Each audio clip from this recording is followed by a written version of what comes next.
Hi everybody, I'll see you again with another video, and take 2 of the Shamblerot Vectorium review. Now, yes, I know I uploaded this before, but again, from feedback from a commenter and listening back myself, the audio sounded like a Dalek trapped in an elevator that had just been yeeted into the ocean. So here we are with take 2 re-record. So let's get into the detachment rule for the Shamblerot Vectorium, and that is numberless horde. In your command phase, in each of the following battle rounds, depending on your chosen battle size, add a new Poxwalkers unit with a starting strength of 10 to your army and strategic reserves. So in incursion games, it'll be battle rounds 2 to 3. Strike Force games, which is your average 40k game size, rounds 2, 3 and 4, and in bigger games, onslaught size games, 2, 3, 4 and 5. Poxwalkers from your units gain with a battle line keyword. So there's 2 takeaways there. Poxwalkers get battle lines, so you can take 6 units off them, and essentially you're getting a free unit in battle rounds. You're getting a free unit. You're getting, depending on how big the game is you're playing, you're getting either 2 free units, 3 free units, or 4 free units. It's not bad. Now, I'll lay my cards on the table before I proceed further with this review. This isn't my favourite detachment in the book. But then again, when it comes to Death Guard, I'm not really a Poxwalker person, and this detachment is the Poxwalker detachment. So just putting my cards on the table, I wouldn't use this myself, however we're going to look at it objectively, but just putting it out there, this isn't my favourite detachment. It's actually my least favourite detachment in the book, for the reason I'm not really a Poxwalkers fan. But let's carry on with the review and move into enhancements. First up, we have the Riverborne Pipes for the Noxious Blightbringer. Whilst the bearer is leading a Poxwalkers unit, add 1 to the objective control characteristic of models in that unit, and each time that unit takes a battle shock test or leadership test, add 1 to that test. Solid enough. Makes your blob of Poxwalkers able to hold an objective a bit easier, and helps out somewhat with those 2 tests as well. Solid enhancement. On to the next one.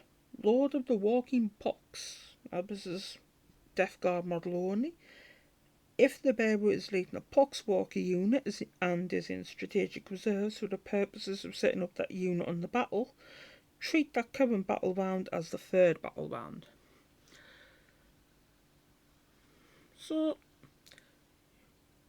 yeah, it's maybe a bit situational, but I'm sure there'll be creative Death Guard players out there that could maybe get some mileage out of it. Next up, we have the Subtle Siphon for the Malignant Bladecaster. Whilst the bearer is leading a Poxwalkers unit, add 1 to the damage characteristic of the bearer's Plague Wind weapon. Each time the bearer makes 1 or more attacks with a Plague Wind weapon, after the bearer's unit has resolved its attack, D3 bodyguard units from the bearer's unit are destroyed. So essentially, the Subtle Siphon, you can fuel the Plaguecaster's Plague Wind attack with your Poxwalkers. Again, creative Death Guard players might find a use for this. Me, it's not great. This next enhancement, however, for me is the pick of the bunch. The Talisman of Burgeoning. Death Guard model only. Whilst the bearer is leading the unit, add 1 to the toughness of Poxwalker models in that unit. Now, as I said again, I laid my cards on the table. This isn't my detachment, and that's fine. You have numerous detachments within the Codex. Each one in theory speaks to an individual based on their playstyle. This detachment ain't it for me, but I like the Talisman of Burgeoning. Makes your Poxwalkers units that little bit tougher. We can't complain about that. Now, into the stratagems. The Grip of the Walking Pox.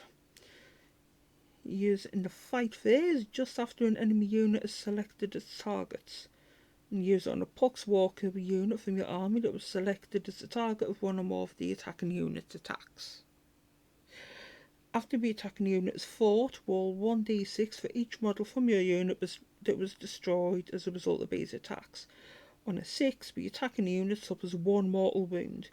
If your unit is not destroyed after the attacking unit is fought, enemy models destroyed as a result of this stratagem count as enemy models destroyed by an attack made by a model in your army and your unit for the purposes of the Curse of the Walking Pox ability. So essentially,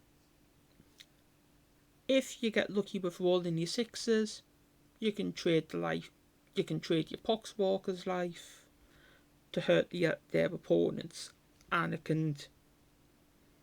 it helps fuel the Curse of the Poxwalker ability. Not bad. It's not bad. The thing is, with this detachment for me feels like it needs a creative Death Guard player to get the most out of it. Now, again, I should mention with stratagems, like I always do in these detachment reviews, unless I specify, it costs 1 command point. Next up, we have Smeared with Filth. Use it in the fight phase on a Poxwalker unit from your army that was just destroyed. You can target that unit with a stratagem even though it was just destroyed. Select one enemy unit that made 1 or more attacks that targeted your unit in this phase. Until the end of the battle, that unit is afflicted. So essentially, your enemy kills a unit of your Poxwalkers, you go, that's fine, you're now afflicted. We quite like that. That's pretty good. That's quite nice. We like that stratagem. Next up, Gnawing Hunger. Use it in your command phase on a Poxwalker unit from your army. Until the end of turn, add 1 to the move characteristic of models in your unit, and add 1 to the attacks and strength characteristics of melee weapons equipped by models in that unit. Again, nothing wrong with that. Making them a bit faster, you're making them hit a bit harder. We like that. Two pretty solid stratagems there, back to back, in Smeared and Filth and Gnawing Hunger. Next up, we have Hidden Amongst the Dead. Use it in the reinforcement step of your movement phase on a Poxwalker unit from your army that is in strategic reserves and that is not an attached unit. Till the end of the phase, models in that unit have the Deep Strike ability. So, you can do some maybe creative shenanigans with a unit of Poxwalkers with that one. Drop them in, drop them in near your opponent's lines, give them something to think about.